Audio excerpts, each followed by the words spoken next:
You used to call me on my Glumbus phone. Glumbus, look out!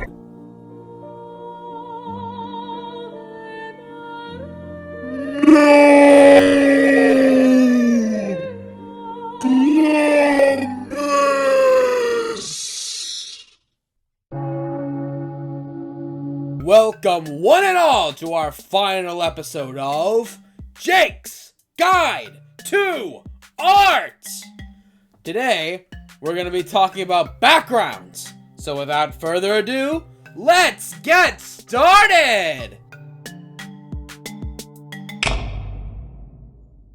If you've been paying good enough attention, you might have noticed that each episode is associated with a certain color. Episode 1 was meant to focus on the very basics. So I ended up making the color blue to match blueprints. For episode 2, I decided on red specifically because of how different the color is compared to episode 1's. Usually, yellow would be the next obvious step, but since this episode is the finale, I decided to add a dark purple to the already bright yellow gradient to make it feel more unique than the other two. Now, you're probably asking yourself, what am I supposed to take away from any of this? We've already talked about color palettes 2 videos ago, why are we revisiting it? And to that I say, have another look. Despite all of the differences in its coloring, it's very clearly still the same background. This was done because no matter how simple you make your background, a sense of unity between them can make your world feel way more complete. Let's say you're drawing some backgrounds for a town. Having some buildings present in more than one background, or having multiple angles of a single shot, can make it feel more like it's a part of the world rather than a collection of different buildings. Another thing you can do to make your backgrounds feel a whole lot more seamless is making sure your character stands out in comparison to it.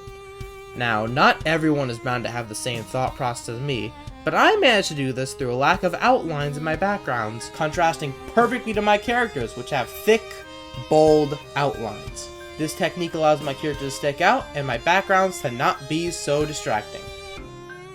Now, although it might not look like it at first, we've reached the end.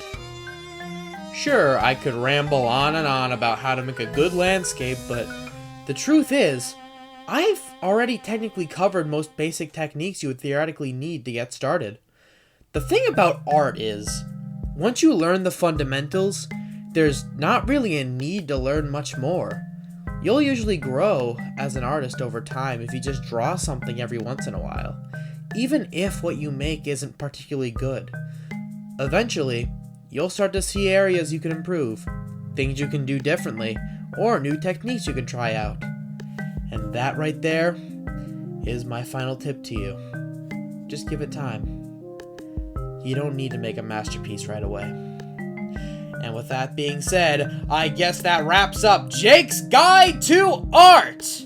This has been one crazy ride, so I just want to thank you, the viewer, for taking it with me. Goodbye, everybody! Woo! Yeah! Woo! Yeah! Yeah! I am Glumbus. Glumbus returns. I am